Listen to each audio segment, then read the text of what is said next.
Hey guys, Bios and Ramos.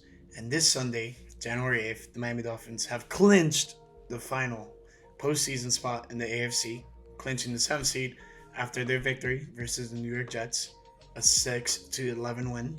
And Buffalo also won against the New England Patriots. Therefore, Miami Dolphins have found themselves in the postseason for the first time since 2016. This is huge for the Miami Dolphins. We'll talk about more about the postseason in a bit, but first we gotta get into some highlights. And crazy things happen a lot, and one of those crazy things happened in Buffalo. So understand you're expecting some Dolphin highlights, but kickoff return for a touchdown, first play of the game for the Buffalo Bills is a touchdown. Unbelievable. With all the recent news of what's happened with Damar Hamlin. It's amazing to see that happen for the Buffalo Bills opening kickoff, helping them resulting in a win. Now we're with the Dolphins. Got Waddle going against Sauce. I think one of the biggest times someone's ever really made a move on Sauce Gardner like that. But we got Raheem Mostert making some big boy runs. This is just a huge, huge catch by Mike Gesicki. We're already into the fourth quarter here because not too many highlights in this game, as you can tell from the score.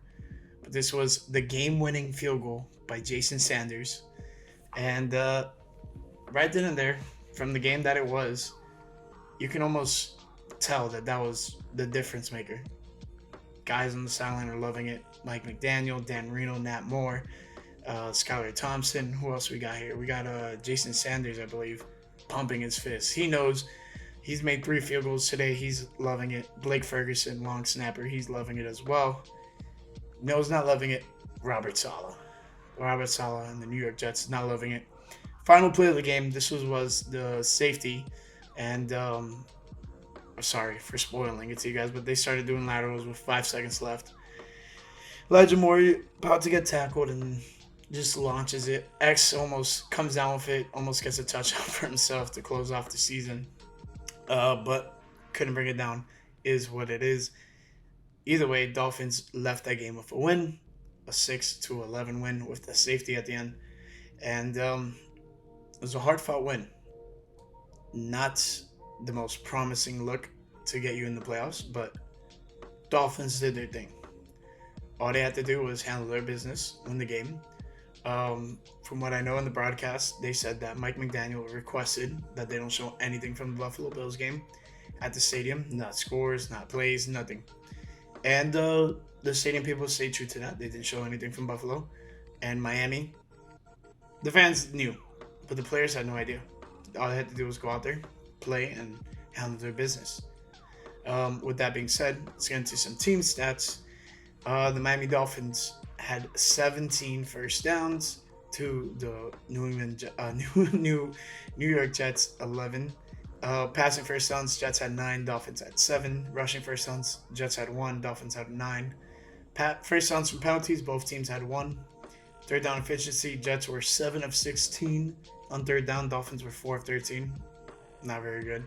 Fourth down efficiency, Jets did not attempt anything on fourth down. Dolphins went 1 of 2 on fourth down. Big run for that fourth down by, I believe it was Jeff Wilson. What else we got here? Total plays, 53 for the Jets, 64 for the Dolphins. Total yards, we'll get into a sec. I'll just say total yards.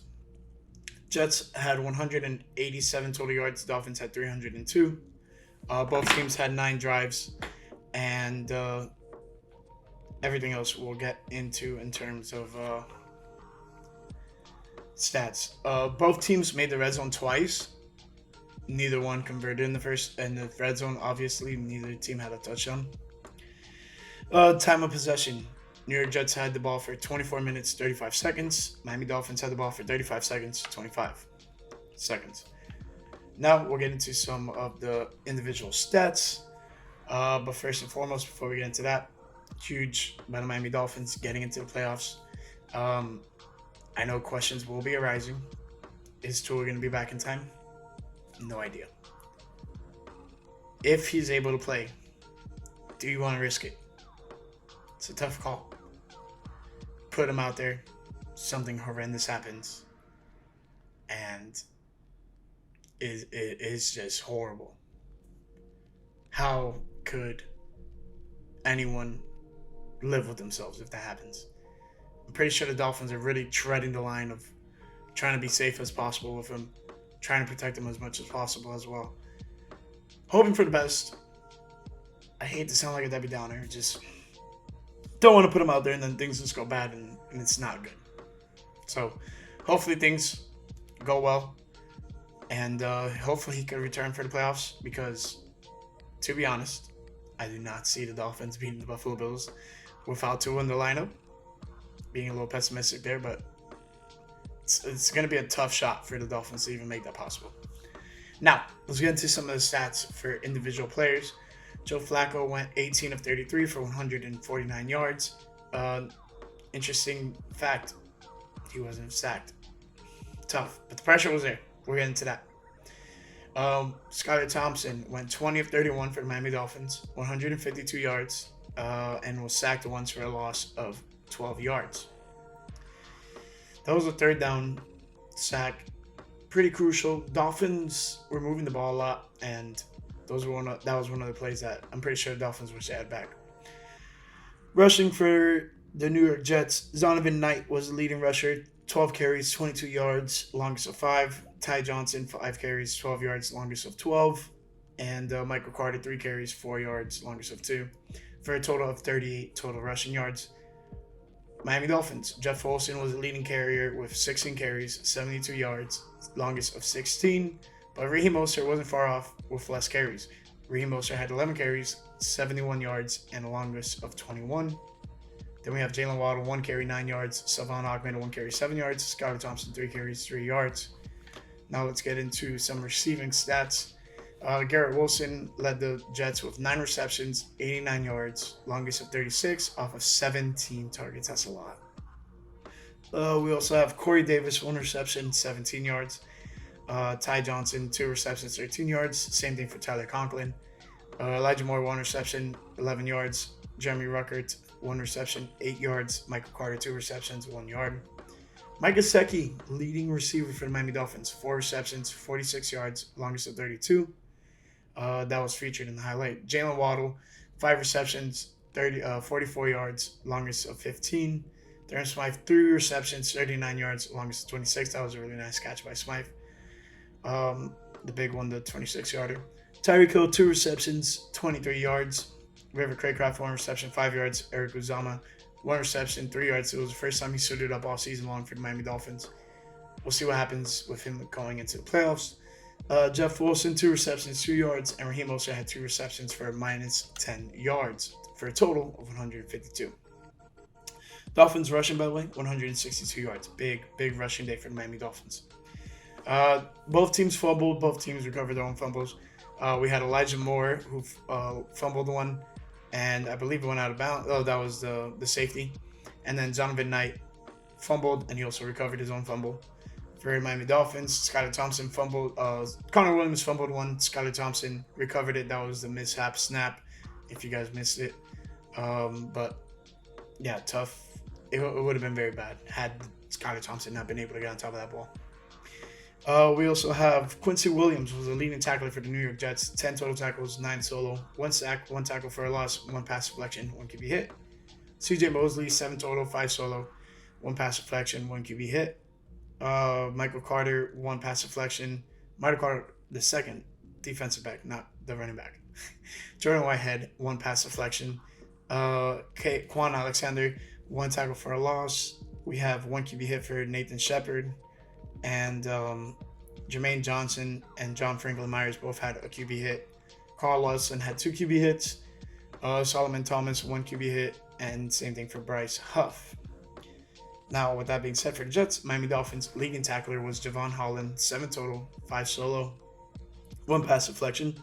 Christian Wilkins, 6 total, 4 solo, 1 tackle for a loss. Same thing for Landon Roberts. Jerome Baker had 2 QB hits. Zach Sheeler had 2 QB hits. Xavier Howard had 3 pass deflections. Jalen Phillips had 4 QB hits. Kerrico, who had 2 pass deflections.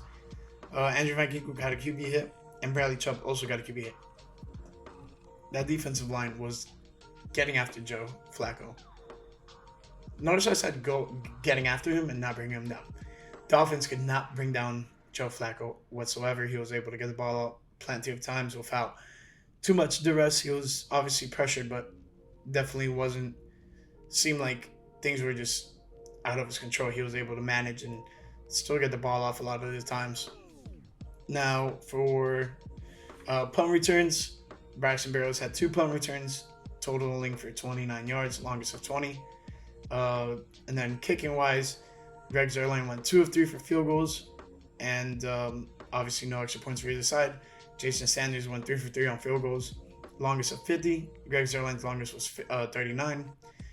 New York punting, we have Brandon Mann, 5 total punts, 241 yards, 4 of which were in the 20, longest of 61 yards. And then Thomas Morstead, 4 punts, 181 yards, 2 over in the 20, longest of 55.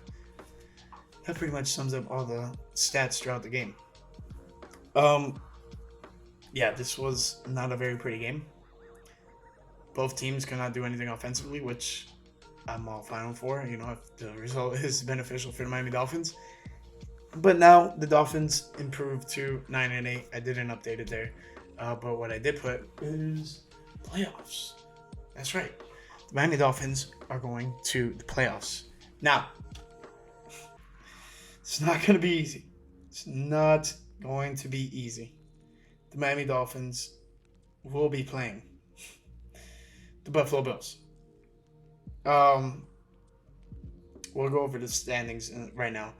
Number 1, Kansas City. Number 2, Buffalo Bills, who will be facing the number 7 seed Miami Dolphins. Then we have the Cincinnati Bengals at 3, who will face the Baltimore Ravens. And then the number 4, Jacksonville Jaguars versus number 5, Los Angeles Chargers.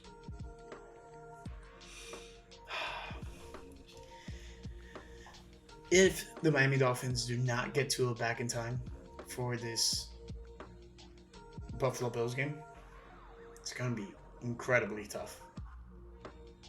They barely squeaked out last time they faced the Buffalo Bills. They were close, couldn't get it in terms of getting a win against Buffalo in Buffalo. So, plus, Buffalo's playing with heavy hearts right now. They're trying to put on the best performance possible for one of their guys, DeMar Hamlin. Luckily, things are going good for him. But, yeah, it's going to be a tough game. Now, let me go over the keys, and then we'll talk more about these playoffs. Got to the quarterback. Dolphins got to him, didn't bring him down. Pressure was there. Tough throws everywhere. I'll give it a semi-check, Stopped throwing the game? Did. Limited them to less than 40 yards. That was phenomenal. Love that. Offensively, protect Skylar Thompson. Aside from that sack, which I believe came from the fumble, did great. Not the best because pressure was there pretty much all game long, but he was able to manage. Run the ball. Successful.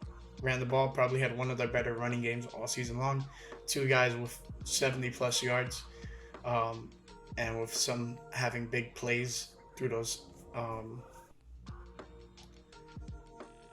just getting those missed tackles, running through guys, just being aggressive, running the ball, which was very good. Now, playoffs are coming, and they will be playing the Buffalo Bills. It's going to be tough for the Miami Dolphins. There are a few things that need to be clarified. Number 1, Uno. Is he back? Is Tua be playing for the Miami Dolphins in this wildcard game for the Miami Dolphins? Verdict is still out. I think unlikely, but that's just me not trying to get my hopes up. I do hope he plays, but I don't think it happens. Then, Teron Armstead. Is Teron Armstead coming back? Is there a possibility that Teron Armstead plays this playoff game? I think at this point, he's missed the last 2 games. I think he's like, screw it. We're in the mix. Why not? Let's try to, put our best foot out there, put him in the lineup. If that's the case, that'll be great. I did like what I saw from the offensive line today, but given I think Buffalo's defensive line is a little bit better, just a tad bit. I think the Jets' defense is really well. Obviously, they limited the Dolphins to 9 points before the safety happened, so nothing but the best of them. But it's tough. It's really tough. I'm ecstatic. I love the fact that Dolphins made the playoffs, but got to go into it being realistic.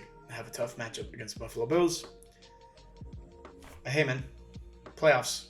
If I would have told you after this big slide the Dolphins have had the last couple of weeks that they would be in the playoffs of some capacity, you probably would have told me, no, this team is absolutely trash. But they made it, and that's something to be happy and proud about. So I'll just leave it at that.